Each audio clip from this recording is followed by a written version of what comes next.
So, you recently found some old family home videos, or you have some old TV recordings that you want to bring over to a digital format. So, you buy a cheap capture device and hook it up to your VCR like some other YouTube videos tell you, and the quality just looks off. The picture is noisy with too much contrast and awful frame drops. You think there's no better option, so you upload it to YouTube and wow, it somehow looks even worse. So you start to think about, well, what can you do to get the best video quality out of your old tapes? Well, the thing is, there's a number of upgrades that you can do to your AV setup to greatly improve video quality of tape transfers. And I'll be showing you those today on how to properly capture VHS tapes.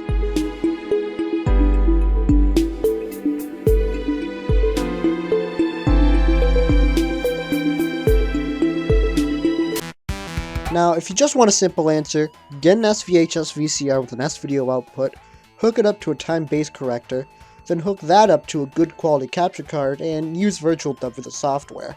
If you want to know how to set up VirtualDub, go to this time code, but if you want an explanation onto why this is the best setup, keep watching.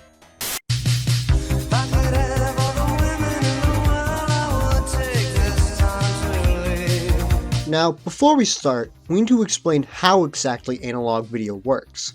Analog video has three regional variants. NTSC, commonly used in North America and Japan, has 480 lines of vertical resolution. Now you might ask why I say lines instead of pixels. Well, that is because analog video has no set horizontal resolution, as it's adjusted by changing the brightness of a light going through a vacuum tube.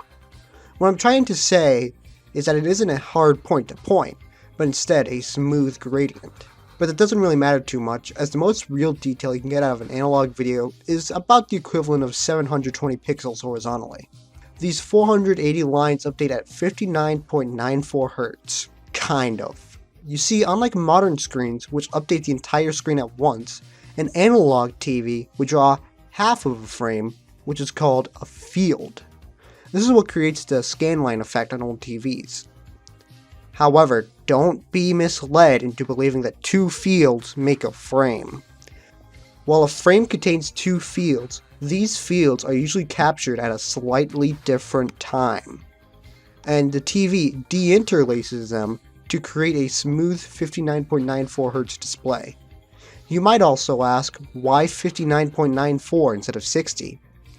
Long story short, it's math stuff due to color. Watch this video by Stand Up Maths if you want to learn more. Now, the other two variants are PAL and CCAM, with both running at 576 lines of vertical resolution at a rate of 50 Hz. With PAL being common in Europe, Asia, and Australia, while CCAM being popular in France and former Soviet states. South America uses a mix of NTSC and PAL, while Africa uses a mix of PAL and CCAM. So just follow this guide if you don't know. Despite having the same specs on paper, it should be important to mention that these two standards are not compatible. While you will get an image and it's not super unstable, the way each draws colors is completely different, so the colors will be all sorts of screwed up. Most capture cards should be compatible with all three formats, however some other hardware might not. VCRs of different regions are completely incompatible unless there is a label specifically stating it is a multi-region VCR. Also, some time-based correctors, like the DMR ES15 that we'll be using in this video, only supports PAL signals on European models. The American model has no support for PAL or CCAM. I don't have any PAL hardware to actually show, so I'll mainly be talking about NTSC. However, I will have captions for PAL and CCAM viewers popping up telling you what to do. As a last note, this setup also works for any other analog video format. This includes, but is not limited to, Betamax, Laserdiscs, Hi8 videotape, and more. For VHS-C, you can use an adapter to play the tapes in standard VCRs, as the tape inside a VHS-C tape is fundamentally the same as a VHS. For other formats, just plug them into your VCR or time-based corrector and work from there. Retro game consoles do also technically work, However, there are much better methods for those. See the RGB Masterclass by My Life in Gaming to learn more. Video Movie, the smart new VHS camera recorder in one from Zenith. Smart.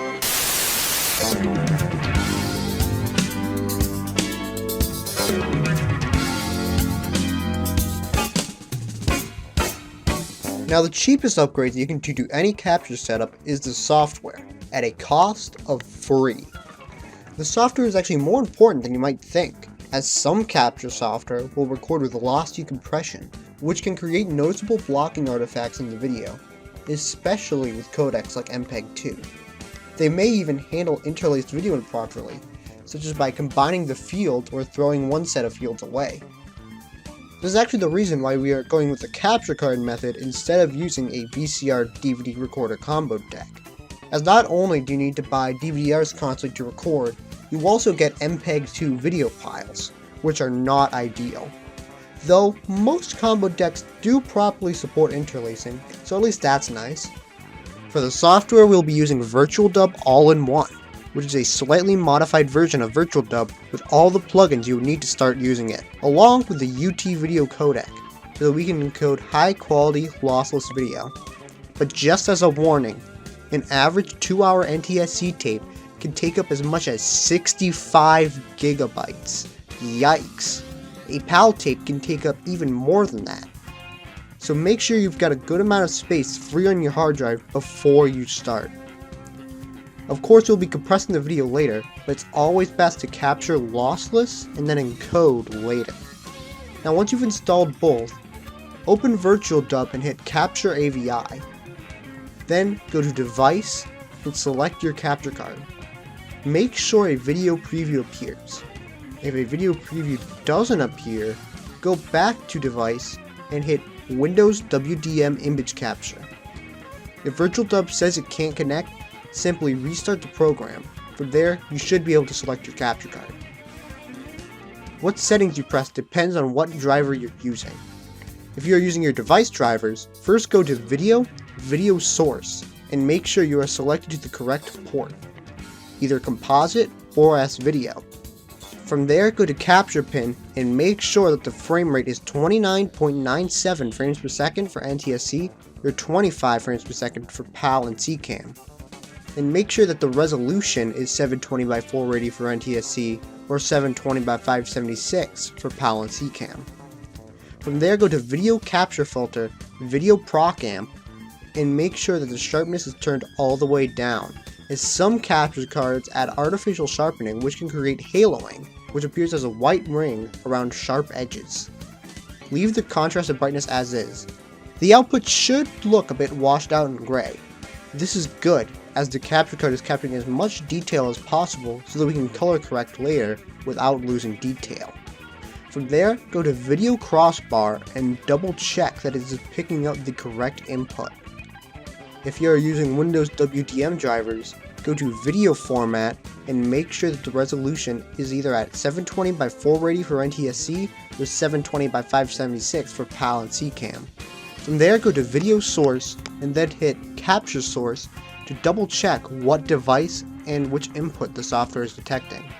Then hit Device Settings and turn the sharpness down. From now on, all instructions are for both drivers. Hit Video Compression and make sure to set it to UT Video, T2, YUV422, BT601, VCM, and then hit OK. Go to Audio Raw Capture Format and make sure that it is stereo 16-bit and at least 44.1 kHz.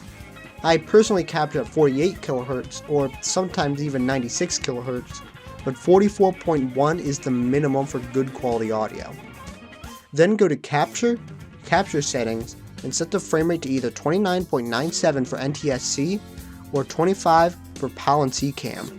Then go to Capture Timing and disable drop frames when captured frames are too close apart and insert null frames when captured frames are too far apart.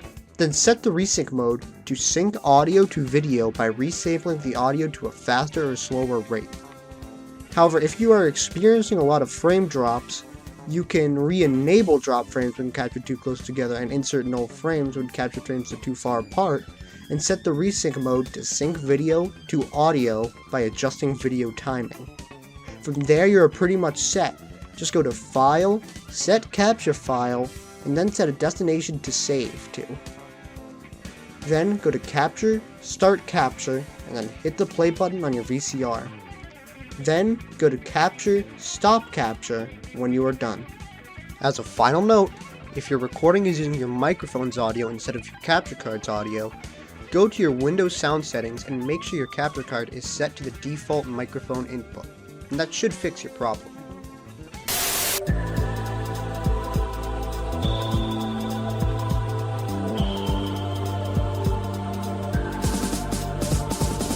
In terms of hardware, there are many upgrades that you can make to your setup to greatly improve the video quality. However, these can cost a pretty penny to get, so I'll be showing them off from least expensive to most expensive.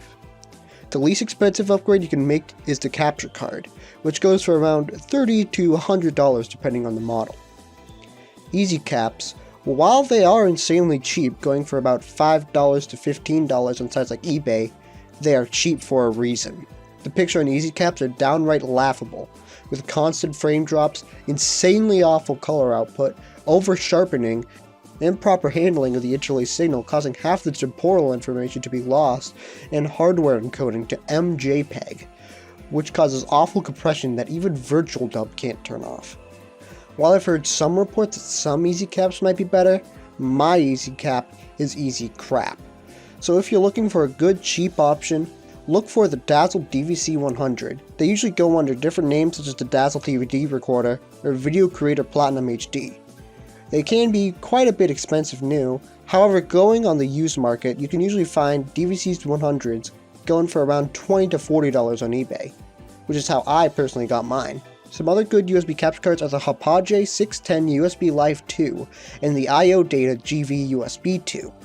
While I haven't personally tried them, they're often recommended as great quality capture cards and are often used by YouTube and Twitch streamers for retro games. If you have an HDMI capture card, you might just try buying an AV to HDMI converter box and plugging it into your computer that way. However, these converter boxes can range greatly in quality. They can often stretch the aspect ratio of the image or mess up the interlacing. Also, some capture cards might not support virtual dub, forcing you to use some other proprietary software or OBS. And at the price of high quality AV to HDMI converters such as the open source scan converter, you might as well just buy a good quality AV capture card. As a warning, a good portion of capture cards do not support Mac OS or Linux, so make sure to do your research into the capture card that you are purchasing before you buy one of these. You should have no problem, however, if you are using Windows. The next most costly piece of hardware is the time-base corrector. A time-base corrector can help stabilize tapes that have severe issues such as flagging by making sure that the video outputs at a steady rate. If you're looking up time-base corrector on eBay right now, you might see that they are insanely expensive. However, that's because these are professional equipment. But something you might not know is that some DVD recorders come with really good time-base correctors that you can pass through. The ones I recommend are the Panasonic DMR ES10 and DMR ES15. They are also relatively cheap, at only between $45 to $120 depending on the quality and if it comes with a remote or not. They can also improve the quality of composite video. Composite video has the luminance and chrominance sent through the same wire, and is decoded via a comb filter. However, the comb filter inside the time-base corrector is usually better than the majority of capture cards. So then you can use the S-video output for higher quality capture. However, you'll still have some issues such as chroma dots and rainbowing, so it's still better to use a VCR that can output to S-video. However, standard VCRs don't have S-video outputs. That's why you need an SVHS VCR. SVHS is an updated version of the VHS standard that allows for higher luminance resolution, as well as S-video support. While it doesn't improve the quality that much, it does eliminate some small artifacts that can show up in editing and restoration. They are also necessary to properly play back SVHS tapes. While some standard VCRs can display SVHS tapes at only standard VHS resolution, to get the best out of SVHS tapes, you will need an SVHS VCR. However, SVHS VCRs are expensive, ranging from $150 to even $600, depending on the model and condition. I'd like to shout out Ben S, who sent me one of his spare SVHS VCRs, a Panasonic AG1960. If you want a list of the best VCRs for the job, check out this list from Digital FAQ for the best VCRs available.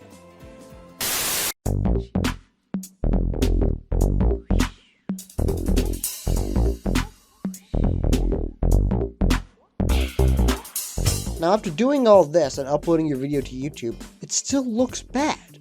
Why is that? Well, you see, YouTube handles interlaced video and standard definition video very poorly. So you'll need to deinterlace and upscale the footage. Thankfully, you can do this all with free software. Open up VirtualDub and then import your video.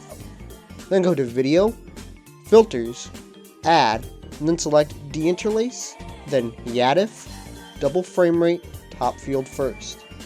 Check the timeline and use the arrow keys to go frame by frame. If you see stuttering, then switch it to bottom field first. However, most capture cards should be top field first. Go back to video filters and select resize, disable the aspect ratio lock, then change the resolution to an HD 4:3 equivalent, either 1440 by 1080 for 1080p, 1920 by 1440 for 1440p, or 2880 by 2160 for 4K. This is because YouTube allows for a higher bitrate for higher resolution videos. If you don't know what bitrate is, you can watch this video by TechQuickie to learn more. Along with that, high frame rates are only supported on high resolution videos. You can also select brightness and contrast and saturation to adjust the colors on the video. From there, set the compression to whatever you want. I prefer X264 and then set the constant rate to between 8 and 16. From there, just go to File, Save As, then set a location to export to. Give it some time to render, and then upload it to YouTube. However, if you have a slow internet connection, you can compress it down even more. The best easy software to use for high quality compression is Handbrake. Simply download it and install it from handbrake.fr. Then once installed, import your video into Handbrake, then set the preset to Production Max. Then go to the Video tab and change your codec to X265. You might see other options like X264 NVENC. NVIDIA NVENC, AMD VCE, and Intel QuickSync are all hardware accelerated versions of codecs that allows for the encoding to be massively sped up by using your graphics card instead of your CPU.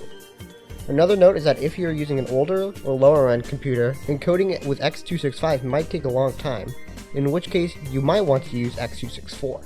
Set it to average bitrate and then make sure it's set to one of these depending on the resolution of your video.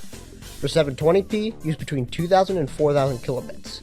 For 1080p, use between 3200 kilobits and 9000 kilobits.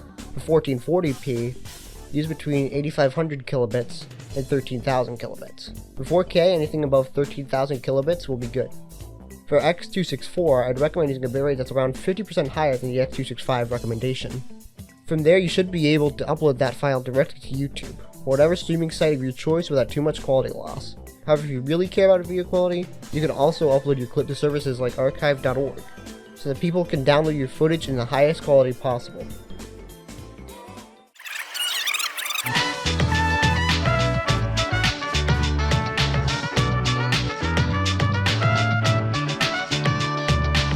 Analog tape is a very unstable medium, with things such as humidity, heat, or water damage being able to damage or destroy your old family memories just like that. So make sure to keep your VHS tapes at least room temperature and preferably colder. However, make sure it's not too cold, as water could condensate on the tape, causing potential damage during playback. Humid areas could cause mold to appear on the tape, which requires hours of cleanup and weeks of quarantining the affected tape to be properly clean. Mold can deteriorate the quality of tapes. It can also spread to your VCR and other tapes as you play back the moldy tape. My father's old racing tapes were stored in a rusty filing cabinet in the garage for almost 2 decades, and by the time I found them, they were covered in mold. If you want to learn more about cleaning moldy tapes, watch this video by Dustin Kramer to learn more. Also, some professional older formats, mainly U-matic, can be affected by what's called sticky shed syndrome. This is caused by the glue that holds together the oxide of the tape deteriorating over time.